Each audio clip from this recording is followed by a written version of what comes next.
We are now going to alphabetical order for the first round, and then I'll swap that around for the next round, and then it's pretty random how the order comes out. So we've got Eddy to start off. I'm just going to randomly dig in and pick a question.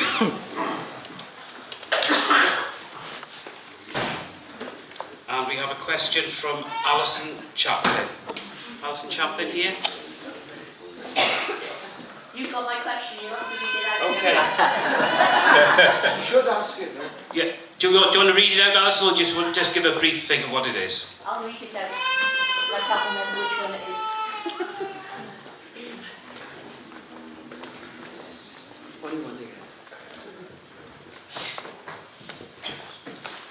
The name of this constituency is Merthyr Tydfil and Rumney. What will you do to ensure you represent both sides of the constituency fairly? First, yeah. Thank you. Can I have this? Thank you. Thank you. Okay, Eddy. Well, personally, I live on the Rumney side of the constituency, so I fully understand where you're coming from. One of the problems we have with this constituency, it covers two boundaries, two councils, and we never seem to get a fair shake. I can only guarantee you, really, that to me the whole area matters.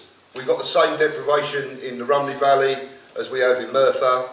You know, we have the same problems, the same people, and to me, it's important that the whole constituency is actually represented.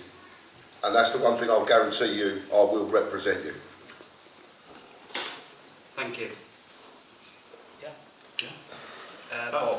Yes, there is obviously a real danger that the top end, the upper half of the Rumney Valley could easily be neglected and quite possibly in the past has been neglected because the emphasis is on Merthyr, and Merthyr is the biggest centre of population and so on. All I could say is I've had connections and I've been active politically in the upper part of the Rumney Valley for close on 30 years. I remember a rent strike in Vochru, and I think part of Pontlotin at one time because of the appalling state of local services, and I was active there supporting local residents and so on.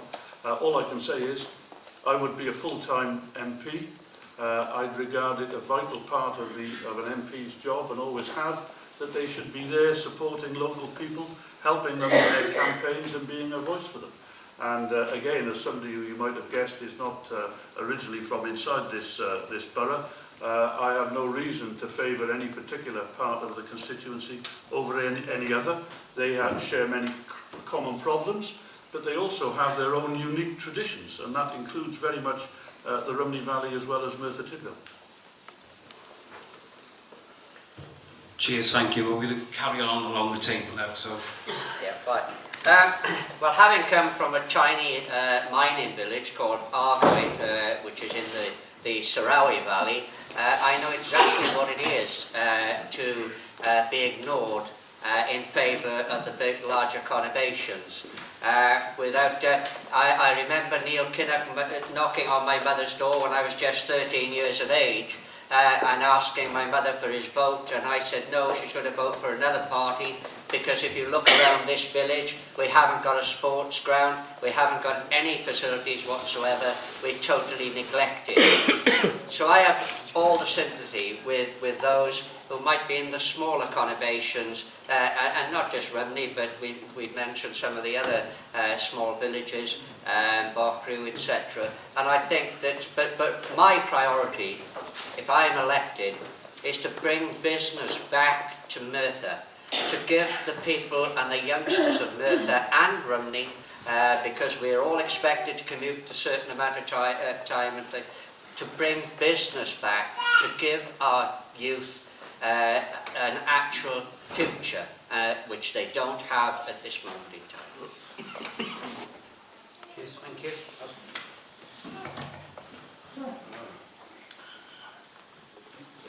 I used to live in Llandrindod Wells, and living in Mid Wales, you very quickly get the sense that everything happens in Cardiff. It's almost as if only Cardiff matters.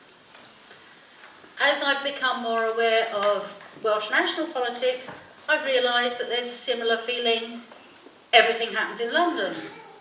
And within this constituency, I can quite understand that people in Rumney will feel that everything happens in Merthyr in the centre. You'd be surprised.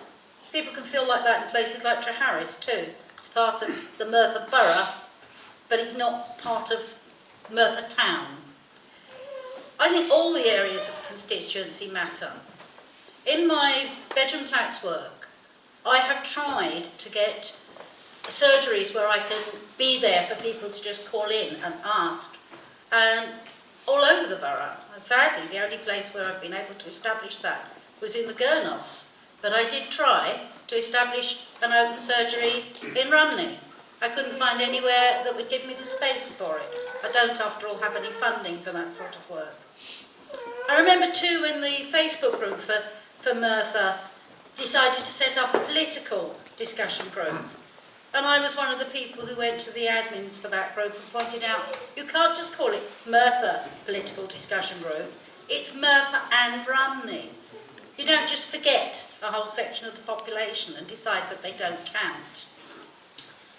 And too, I went over to the open cast demonstration in the Rumney area, because Rumney matters as much as any other area in this constituency.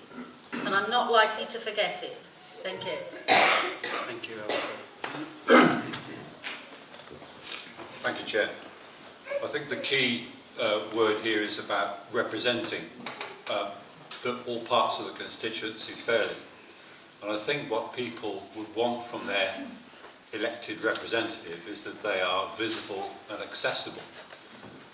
And my pledge would be that if I'm elected, there will be an office in the middle of Merthyr, possibly in one of the empty shops, that would be open normal shop hours, that I would hold surgeries throughout the constituency, that I would attend as many events as I could throughout the whole constituency, and I would attend the full council meetings of both Merthyr and Caerphilly whenever I could, to make sure that anybody who needed to approach me, to ask them to solve their problems, to pass on comments and opinions about what I was doing, I would be there listening and acting on what they wanted. It's not a part of picking out one part of the constituency above the others, but being readily accessible to everybody equally. Thank you.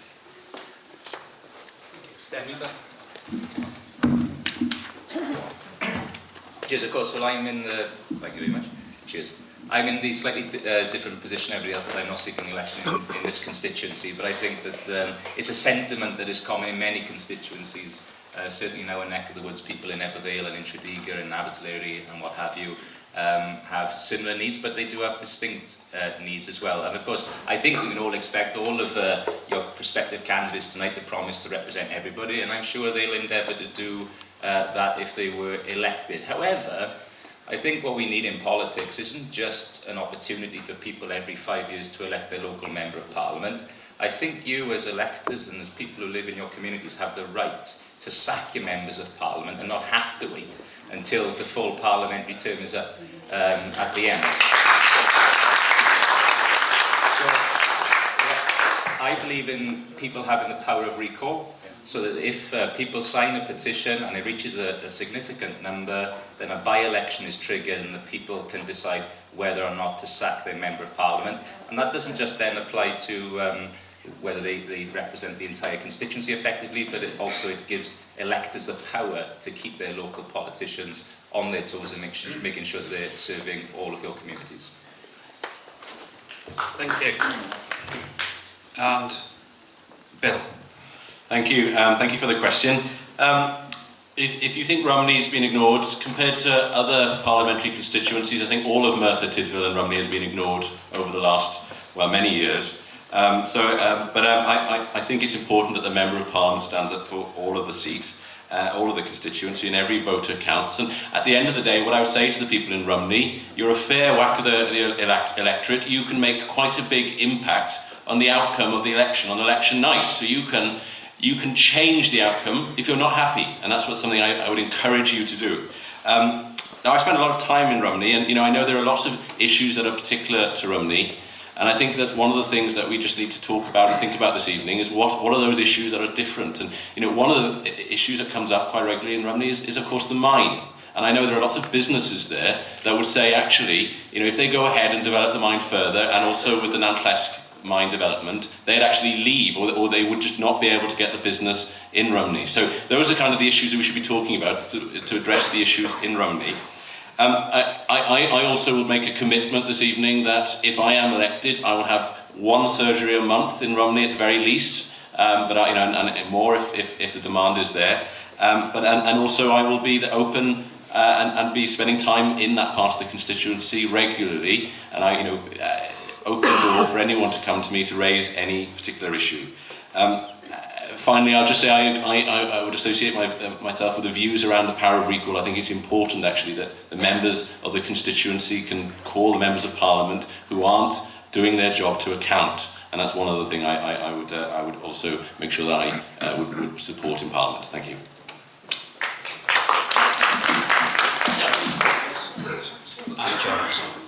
Thank you. Yeah, I think, the Merthyr Tydfil and Rumney constituency, I think, has a strong bond. We've been a constituency now for over 30 years, since 1983. I live in the Rumney part of the constituency in New Tredegar. I think it's important that we have equal representation around the 15 wards in the constituency, actually. I think when you look at the constituency in total, you have three parts. You have the Upper Rumney Valley part, and the Merthyr town, and the bottom half of Merthyr. I know within the Labour Party we try to do our work in clusters in those sort of three areas. I think it's important as an MP, and if I was elected as MP, I would have surgeries in each of those wards right across the constituency on a regular basis. Not just surgeries, but street surgeries, talking to residents, talking to people in the town centres, and also talking to people in their streets, as I do as part of my council work in New Tredegar already. And so that there are strong bonds. We have the hospital. There's lots of people from the southern part of Merthyr and the Rumney Valley area who come to shop and work in Merthyr, obviously use the hospital in Merthyr, so those bonds are there, and I think as an MP it's supporting those bonds, bringing the communities together, having those surgeries, meeting community groups and businesses from right across the constituency, and giving equal treatment, not just to the both sides of the constituency, but to all 15 of the electoral wards that make up the Merthyr Tydfil and Rumney constituency. As I said, I live in New Tredegar, I know the Upper Rumney Valley really well. I think it's important that the MP's office is in the Merthyr centre, if you like, because that's the biggest central population, and it's probably the most central part of the constituency as well. But I think it is about having those, reaching out rather than expecting people to come to us as politicians. It's about going out and having surgeries and street surgeries in every part of the constituency.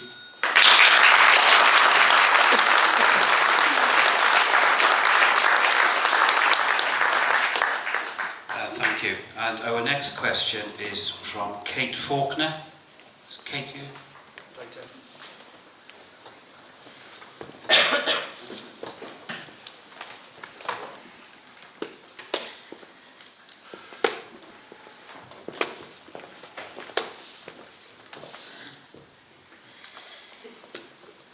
Thank you.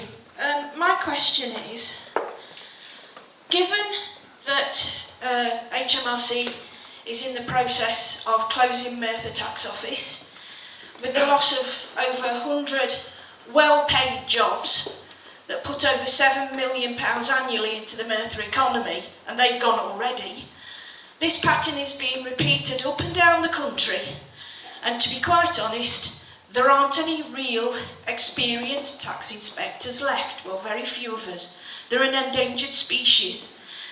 Given that the people with the expertise to tackle tax evasion have already been made redundant, given early retirement, got rid of, how on earth can the talk of tackling tax evasion by the major parties and the minor parties be any more than just talk, for the simple reason that there just aren't enough tax inspectors left to tackle the tax evasion?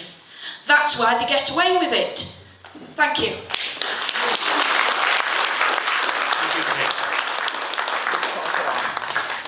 And to start us off on that question is David Rowlands. Well, as a lifelong small businessman, I never thought I'd actually be calling or standing up for tax inspectors. But I do feel, and I know from a colleague of mine who was a very long-standing tax inspector, that it's not only the fact that they are cutting down on the numbers of tax inspectors, it's the systems that they're putting in place within the tax offices that don't work. Apparently, years ago, a tax inspector would have a pile of files here, he would know who he was dealing with, and he would work through those files, and if one of those people spoke to him about it, they were late with their taxes or something like that, he'd know whether that person was a good person and could be allowed a certain amount of time to pay their taxes, or whether this was a rogue or not. They threw all that out, and they gave youngsters with computer screens and said that we're introducing an entirely different system, and it didn't work. It doesn't work. And I have to say that the problem is that where they're cutting much of public spending seems to be in very much the wrong places. I sit as a JP, and you still have a court in Merthyr that it is for the community, but over the years they've been cutting down on the courts, which are actually local courts. They were all supposed to be there for local people and local magistrates. All that's gone out of the window now. There are just, in Gwent where I am, there are simply 2 courts. They spent £500,000 on doing Abergavenny Court, and then they closed it down. That sort of waste of public spending is appalling. And I think you're absolutely right. If you're going to collect taxes, you have to have the people there to collect those taxes. So, I'm with you. Can I just say one thing? Yeah. 73% of tax inspectors are female. As somebody who was a tax inspector for 30 years, I am not a pinstripe suit fella. Sorry. No. Thank you, Kate, for that. The next is Bill, please. Well, thank you for the question. I sort of understand the frustrations and some of the challenges I think that we've had in trying to clamp down on tax evasion. There's a sort of a number of things at work here. I mean, some of the HMRC offices that are being closed as part of a wider cost-saving initiative across, the fact we've got a massive deficit and we're trying to cut that. And where we've refocused where we're putting the money in HMRC to clamp down on tax evasion. Now, David says it's not working, but actually, if you look, we've put about an extra £1 billion into systems around compliance in tax evasion, and we've collected an extra £26 billion through the compliance measures that's going after people who are high wealth earners, who are earning lots of money, who have come up with different tax schemes and tax dodges. And we've actually done a lot more than the last Labour government to clamp down on tax evasion. Labour turned a blind eye to tax dodging because they thought they'd ended boom and bust.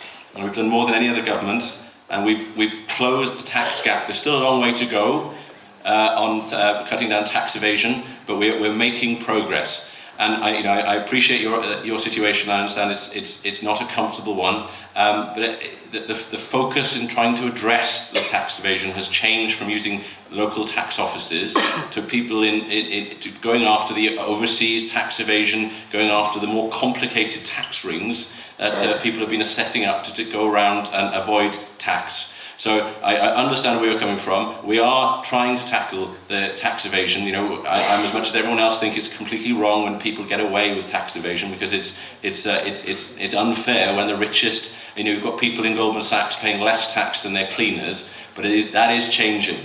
And actually, the highest paid people in our country now pay a lot more tax than they did under the last government. Can I point out something here? Merthyr Tax Office was not and has not been for years a local tax office. Merthyr Tax Office dealt with multinationals all over. If we're going to get through the questions, we need to get on with these. Steffan. Cheers, and thank you for the question, Kate. Plaid Cymru members of Parliament voted against cuts to HMRC precisely for the reasons that you've outlined, because at the time when we have tax evasion at high levels. And there are wild estimates as well. I mean, part of HMRC's work as well is to estimate the levels and to try and identify what the levels of evasion are. HMRC at the moment is saying it's around £30 billion in terms of tax evasion. Others are saying it could be as much as £120 billion worth of tax that is evaded or avoided. And to put that into context, that's about double the £30 billion mark. The conservative estimate is about £30 billion. That's double, roughly, the Welsh Government's entire budget. These are significant amounts of money. And I have to say, it doesn't help that my Conservative colleague to my right, appropriately, was talking about cost-saving initiative. It's just, call it cuts. That's what it was. A conscious decision was made by this government to pursue a cuts agenda. The cuts agenda that it pursued harmed those with the least most, and it let those with the most off the hook. And that's precisely what's got to end on this.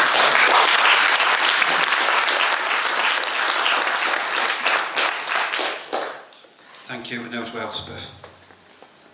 Well, thank you very much for that question. It's nice to get one that I know how to answer. I was very nervous about this evening, because one of the questions that people are always asking the Green Party is, how are you going to fund the things that you want to do? So I was actually given some funding information, where we were going to get money from and what we were going to spend it on. And one of the things I see on our proposed additional spend is a very large sum on re-employing HMRC staff, because collecting tax from the most well-off is one of our big priorities, and we can see that you can't possibly do that if you get rid of all the staff who did it before. So employing and re-employing HMRC staff is one of our priorities. Thank you. Thank you. And next is Gerald. Okay, thank you. Yeah, I think obviously the loss of well-paid jobs is clearly deeply regrettable, and I think what the Tories have done, they've failed to tackle this issue over the period of the last 5 years, and hence billions of pounds have been lost in the tax take. I think if they tackled this problem, we would have avoided some of the most unfair and cruel treatment of ordinary working people that we've seen in a generation. I think from Labour's perspective, we want to tackle tax evasion. I think you've seen Ed Miliband has been very, very strong on the issue of tax evasion, but not just tax evasion, tax havens, abolishing the non-dom status as well, and having a fairer way so that everybody is treated the same and everybody pays the taxes in the same. Not a rule for ordinary people and a rule for big business and the rich. And that's something that the Labour Party will tackle if we're elected on the 7th of May.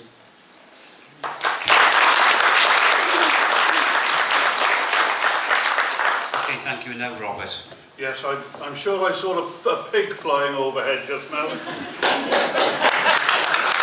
Will any of the main parties commit themselves to closing down the tax haven status of 28 British-run tax havens around the world? Answer no. Will any of the main parties reverse any of the corporation tax cuts on big business profits? No. Will any of the main parties slap a wealth tax on the super rich? No. That's the reality of it. Only a communist MP, by the way, is likely to stand up in Parliament and create a big storm about these kind of things. But I've been actively involved in supporting all of those PCS days of action over the last few years, desperately fighting to defend their pensions and their pay and their jobs as the workload has been doubled. I think we've sacked, let's not be too polite about terminology, I think we've sacked over 10,000 tax officers in Britain. And we see what the real priorities, particularly of the Tories and the Lib Dems, have been in this coalition government. They were told that there were 7,000 British citizens, they were given the names of 7,000 British citizens who had secret bank accounts in just one tax haven with one bank in Geneva. Only 3,000 of those were even investigated to any degree at all. Only 300 of them were ever asked to pay back any money, and only one of them was prosecuted.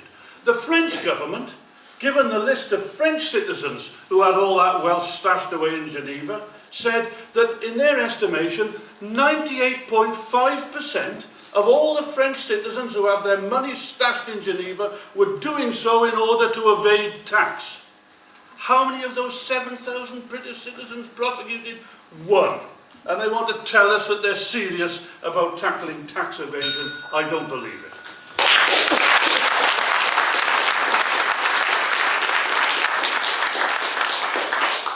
Okay, 2 speakers left. We've got Bob and then Eddy. Thank you, Chair. I'm going to agree with some bits of what my near namesake has said about the tax evasion, and I think it's scandalous that we were unable to prosecute those where we seem to have sufficient evidence. And I would add also the disgusting scandal of non-DOMs to that list of things that should be addressed. But I think to come back to the issue of Merthyr Tax Office, I think the closure here was partly justified through cuts, but also partly justified as a result of the changing way in which we all pay tax and doing the stuff online. What I would like to know is the tax offices now are spread. They've got regional centres for special areas of tax throughout Britain. Where was the shouting for Merthyr to be one of these specialist centres? Where was the pressure for our MP or from our council to try and get something new here, to keep the jobs and perhaps even increase them in Merthyr?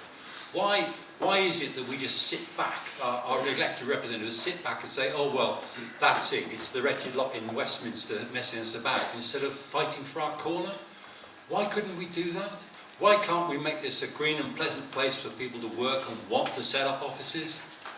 Thank you. Thank you. And Eddy. Well, it's just another example of the rich get richer while the poor get poorer. You know, they're cutting the tax offices because they don't want them investigating the businesses and getting back the money from the companies. But they don't sack benefits inspectors, no, because they want to try and pull as many people into the poverty trap as possible. It's just a typical disgrace of the government.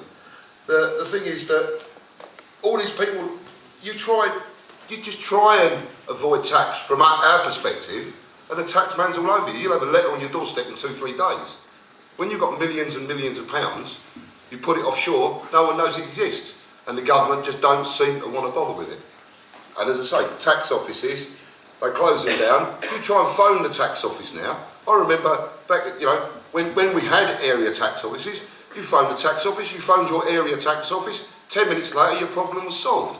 Now you have to wait weeks and weeks and weeks and weeks, send in letters, chase up calls. It's just a joke. But these big businesses, they don't care about that because they don't want to pay their taxes. And again, it's just down to us to pick up the slack. Cheers, thank you. Okay, picked up the third question here, and it's from Gareth Hale on public services, slightly different to the tax offices, I presume. Gareth? It's dark in you now. Right, given this government's drastic and radical cuts on public services at the moment, what is you specifically for this area and your party's plan for delivering effective services throughout this region and across the UK, obviously, in the investment and particularly with the tax office and other public services going away from the area at the moment as well? Okay, thank you, Gareth. Bob, to start with this one, please. Thank you, Chair. If I understand that question right, you're worried about the effects of the attacks on public services. Is that the gist of your question? All public services, obviously. All public services. Yeah. Well, I'm going to start talking about the Williams Commission. Many of you may know this commission as the one that has recommended the changes to our county council boundaries and the possible amalgamation of Merthyr with RCT or another council. But in fact, that report is mostly about what needs to be done to make our public services effective. It's a report that's commissioned and paid for by the Welsh Assembly Government, and it's worth a read, because it talks about how there is no incentive for efficiency, that there is poor governance, poor training, that there is no sense of improvement, that there are aspirations in many of our public bodies to just be average in Wales and not to excel. And there's a lot of detail in there. It's uncomfortable reading for some public services. But I think that the analysis of what is wrong with our public services is right. I think it's quite a large task to put them, to make them better, to have a sense of improvement, to have a sense of things getting better all the time and not just holding their own. There are some terrifying examples of inefficiency in that report. That most of our health boards, Cumtap Health Board for example, has 25% of its employees are not patient facing at all, they're bureaucrats. That the figure is higher in many county councils. And there's a lot of work to be done to make them efficient, to get better value for money. Thank you. Thank you. And next we have Robert. Yes, I don't think it's any good cutting the budgets of local authorities and public services, freezing workers' pay, attacking their pension rights, doubling their workload, and then complaining that demoralised staff are not producing first-class, top-class public services. Of course, there's lots that can be done to improve the quality of public services, but they need the spending, they need the investment. And that does mean, uncomfortable though it is for those who are desperate to defend the rich and big business, it does mean taxing the rich and big business. It means getting your priorities right, not spending £100 billion to produce a new generation of weapons of mass destruction in Britain that can never be used, not unless you want to be a war criminal, and actually do nothing to defend us against terrorism and other threats to our security. On a more local level, it means renegotiating the Barnett formula that decides the distribution of money to local authorities and many public services as between Wales, Scotland and the English public regions. I think it's a great pity that Ed Miliband committed Labour so quickly to maintaining the Barnett formula in order to shore up his party's position in Scotland. That must have been terribly embarrassing for those in the Welsh Government and the Welsh Assembly, and I pay tribute to the Labour members in the Welsh Government and the Welsh Assembly who are desperately trying to maintain our public services without going down the road of privatisation on budgets that are being constantly cut. So it is, I think, as Aneurin Bevan once said, that the religion of socialism is the language of priorities. It is about getting your priorities right.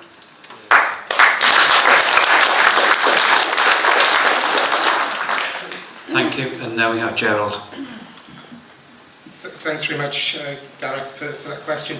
We have seen some drastic cuts to public services over the last 5 years. I think I mentioned earlier on the Welsh budget has been cut by around £1.6 billion a year.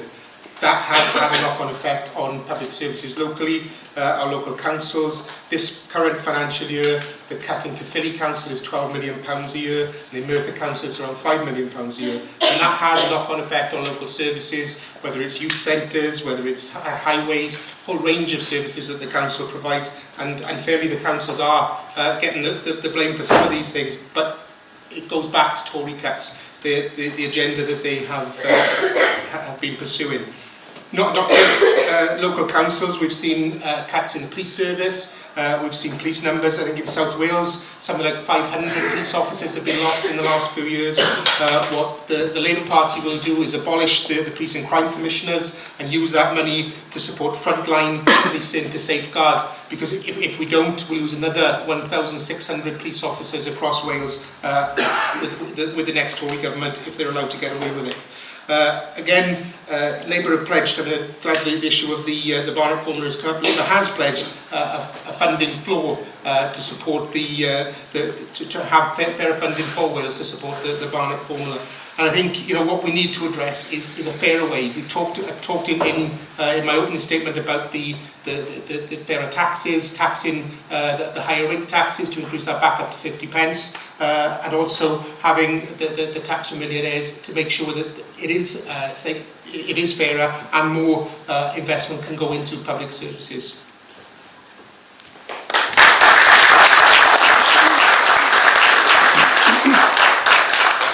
Thank you. Now Elspeth, please. Well, Labour wants to increase the top rate of tax back up to 50 pence. The Green Party manifesto puts the top rate of tax at 60%, which is nowhere near what it was under the Tories when I was growing up. It was 75% then, but at least we're heading in the right direction. We would have the money to be able to pay for public services. We're talking about 38 billion for free social care for the elderly. We're talking about putting 56 billion into Scotland, putting devolution of power to local areas. Money should primarily be decided how it's to be spent in local areas. That means refunding the councils to work out what they're going to spend the money on locally and sort out those services locally. We would be putting that money back into Wales and see it going back into local government to provide local services. Thank you.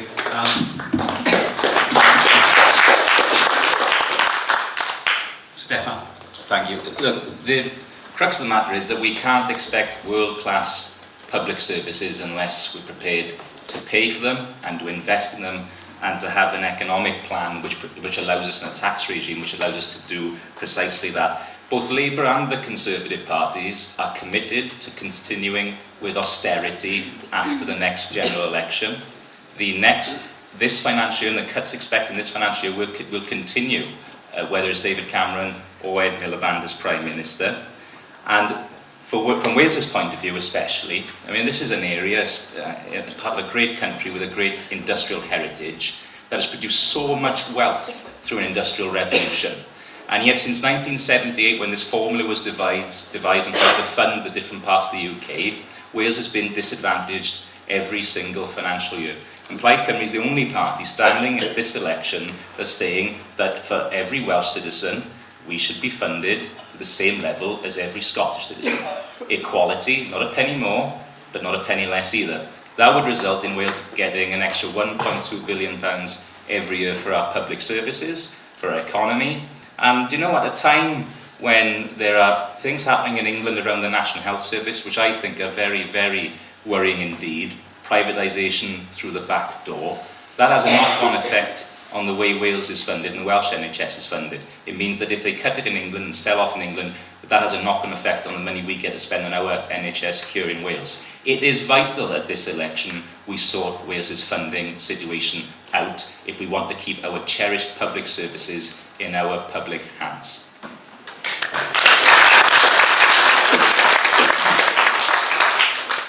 Thank you, and now to Eddy. I agree that there should be a parity between us and Scotland on what we get. I'd also like to see something like a Robin Hood tax introduced, whereby the higher rate of money that comes from the high earners, the 50% or the 60% of the Green Party, that money should be targeted.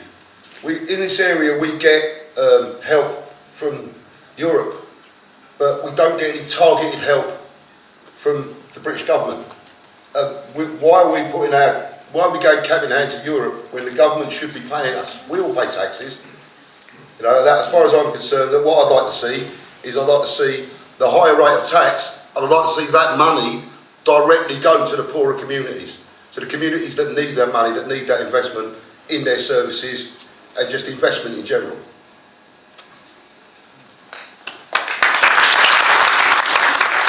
Thank you.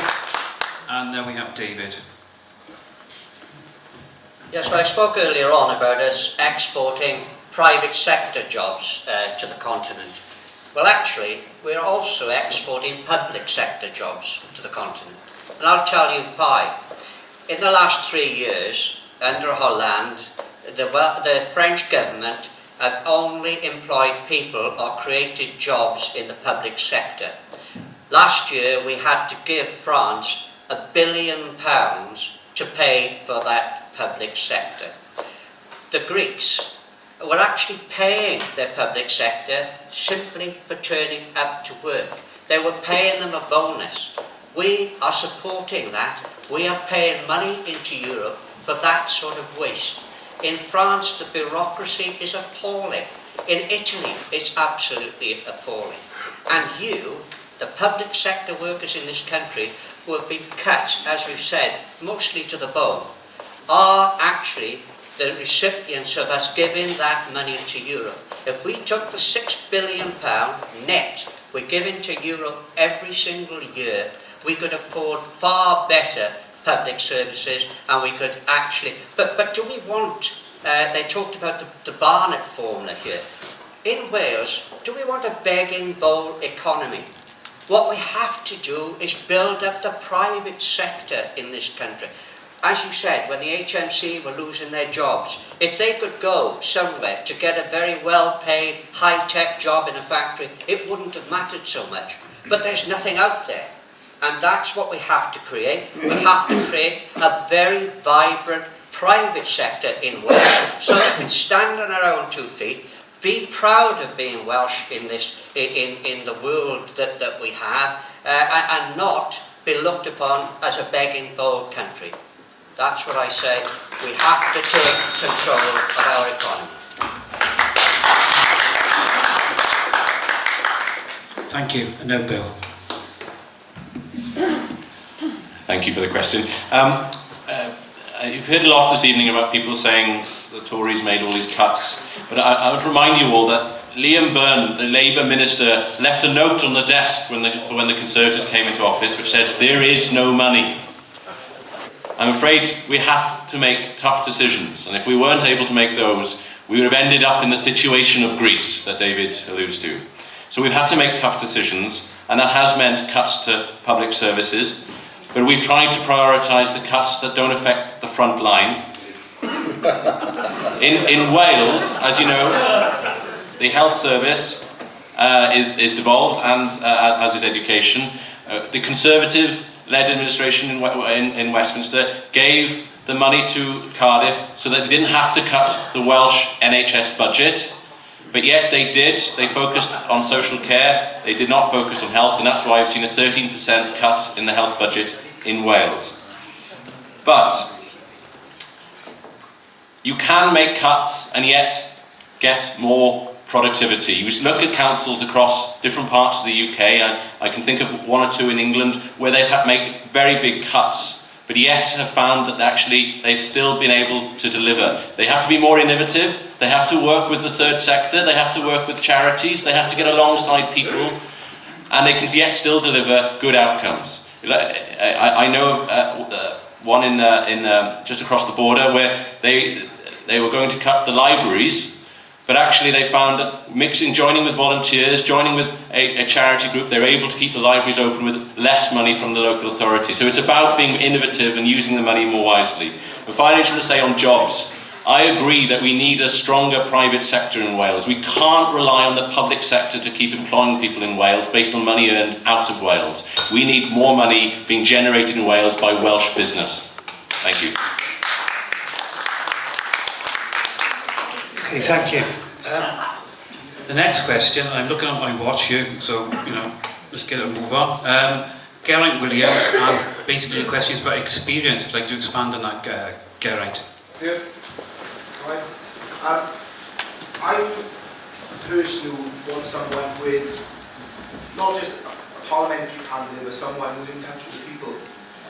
What experience have you got in the world of work and in life that makes you relevant to be candidate for Merthyr?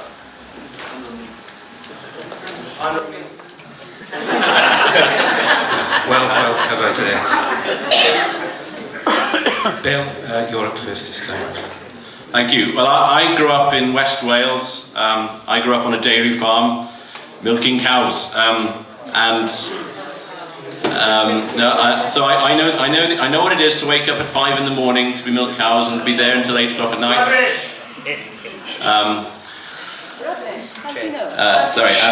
Can we have some order, please? Thank you. I was the first in my family to go to university. I grew up in a home. My father died when I was 2, and I know what it is to be in tough times, and I know how the importance of family to get around you to help you through those tough times. But then I worked in corporate finance for a number of years, and then I now work in the energy sector, trying to help businesses and organisations and NHSs reduce their energy bill.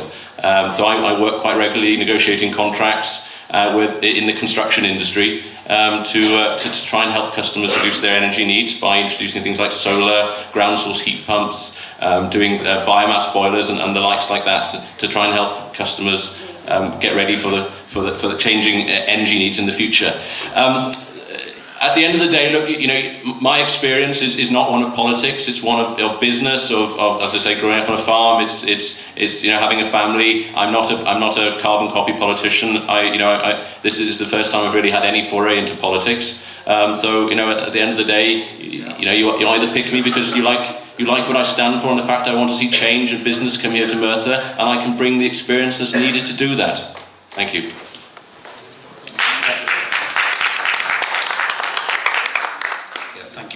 Next we have David.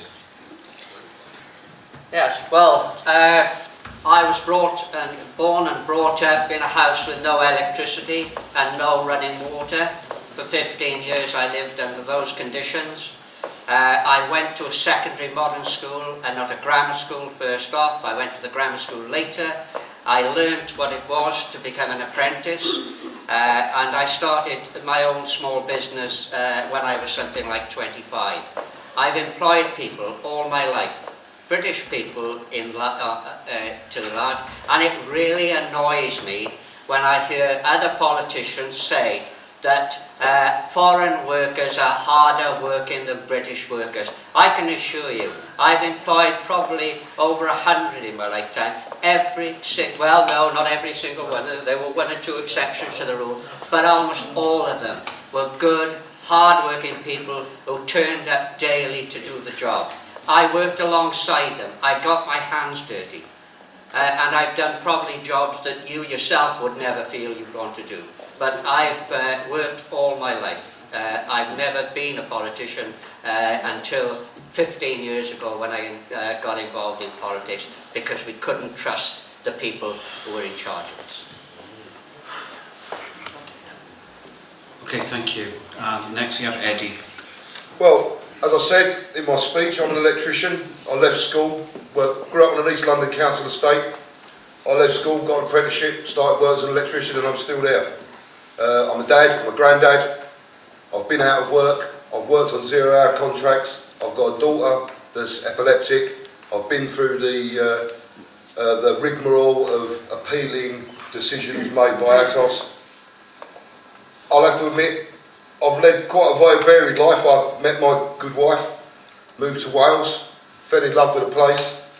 I've actively campaigned, so as I said in the speech, we fought Covanta, we're now fighting the Nantnest Open Cast. I'm the chairman of the local residents association, which I helped form. So yeah, I've been around the block, and I'll have to admit, I'm really happy where I am now. I'll have to admit, I can thank my wife. Don't think I've ever been happier.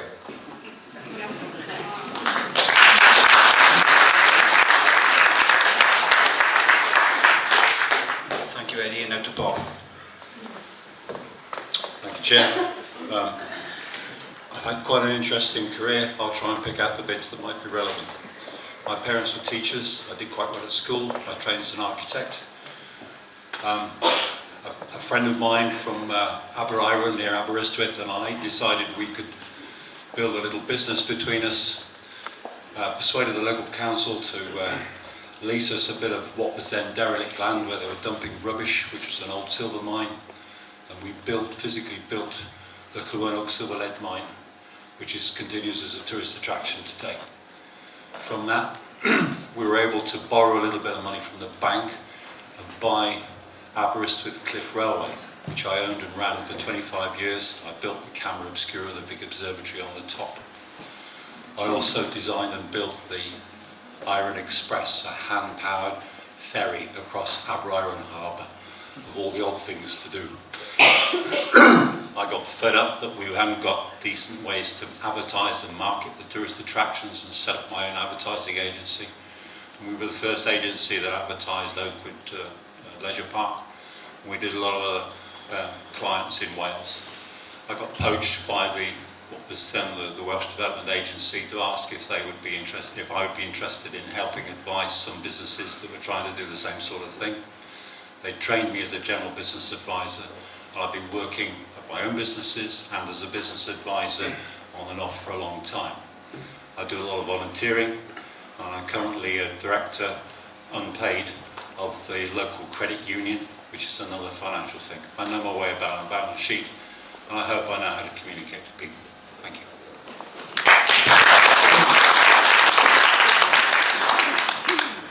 Thank you, and now we have Robert. Yes, I was born and brought up on what was then the biggest council estate in Wales, Llanrumney, on the edge of Cardiff. Today I live in the People's Republic of Splot, where I've been for 10 years. I strongly believe, by the way, that MPs should live in their constituencies, not just have a second home there and live somewhere else. I think there should be that level of commitment, absolutely. I've done a variety of jobs over the years. I was fortunate to pass my 11 plus, and go on to university to study economics. But as well as that, I've done stints in the building industry. I won the dumper truck driver Grand Prix on the Llanedin estate on one occasion. I've worked in the Welsh Hospital Board. I've lost jobs because of my political and trade union activities, so I've had periods unemployed, bringing up a young family. I've worked in the House of Commons. I've managed an education centre for ex-prisoners and ex-offenders. And more recently, I've been a tutor training trade union representatives and a university lecturer in economics and history. But for the last few years, I've worked full-time for the Communist Party as the General Secretary. I've been honoured, privileged enough to represent the party, not only all over Britain, but all over the world, in many countries, on just about every continent. But I do feel my life has been a failure in at least one respect. I can't believe that we couldn't have recruited more people like Eddy into the Communist Party.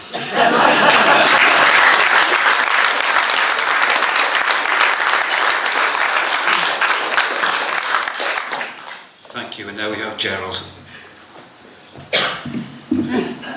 Thanks very much. As I said in the opening of tonight's event, I was born and raised and still live in New Tredegar, in Philipstown in New Tredegar, and quite a small ex-mining community on the top of the hill there in New Tredegar. I first got involved in politics, but as I said, it wasn't politics to me, it was getting involved in the community at 14. And at 17, I helped set up the local residents association and remained its secretary for 25 years until 2012. And that organisation was at the heart of the community, supporting residents and fighting for community services such as community centres and a community house, both of which were achieved over a number of years. I worked for Cardiff City Council for 10 years and then went to work in the voluntary sector, working for a charity, the name of Gavel. Main part of that role is working with community groups and organisations to access funding, to draw down grants, whether they be European grants, Welsh Assembly grants, lottery grants, to support community projects at the grassroots of the community. As a volunteer, I worked with the New Tredegar Communities Partnership. At the time we set the partnership up in 2001, New Tredegar was the 9th most deprived ward in Wales. It was the most deprived ward at that time within Caerphilly County Borough.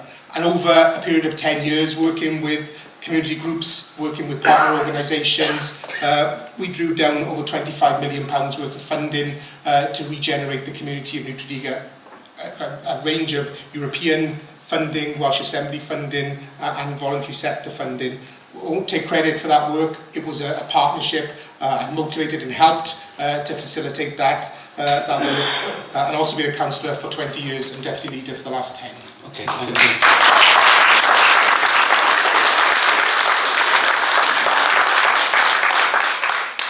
Elspeth.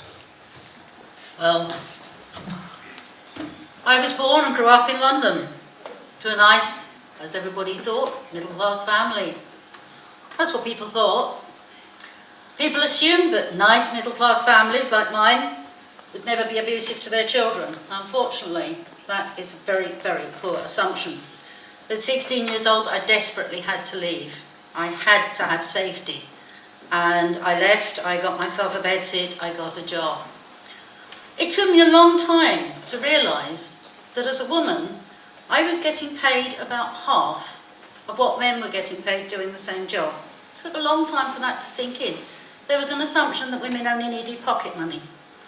So, not surprisingly, I couldn't actually afford to rent anywhere decent. And after 12 years of living in the sort of place you couldn't really call a home, with a bed in one corner, a sink in the other, a toilet shared with maybe 20 out on the stairs, I finally arrived in Cymru, Wells, where I was able to have a self-contained flat for the first time in my life. I settled in Cymru, and having security gave me the chance to actually find my feet. And instead of carrying on working as an accounts clerk, I trained for the probation service, did some work in mental health for a few years, and then a very difficult marriage made me realise I had to give up work, which made me emotionally vulnerable, and I went back into accountancy. I spent the last 8 years of my working life as an accountant in the NHS, until I was forced to retire 3 years ago with an industrial injury and no income whatsoever. I found myself not entitled to benefits and not provided with any kind of pension, which was actually rather scary. I do know what it's like to find yourself with no money. I do know what it's like to struggle year on year with health problems with the benefit system. I think I have some understanding of what a lot of people struggle with in Merthyr. Okay, thank you. Steffan. Cheers, thanks. Well, I'm here this evening, as I said, on behalf of Rhayna, Pritchard, your Plaid candidate, and Rhayna is a caseworker for one of your regional assembly members, Jocelyn Davis.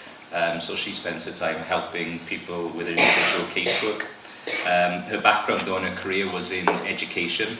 She was a secondary school teacher for some years before deciding to pursue a career in politics. At this election, she's married and has got a young family, and she's had experience in fighting in community cases as well as a community councillor. She's a good friend of mine. I'm very proud to call her a friend of mine, and I'm sure she's going to be a fantastic representative for your area as well.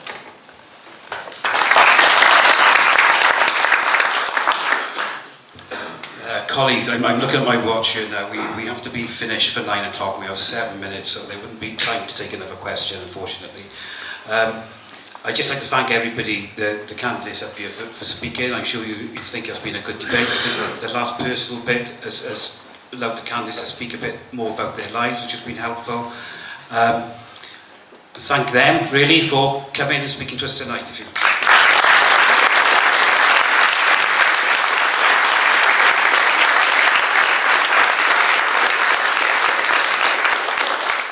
I think it would be remiss of me not to thank the Trades Council again, and Andrew and the cameraman for what they've done.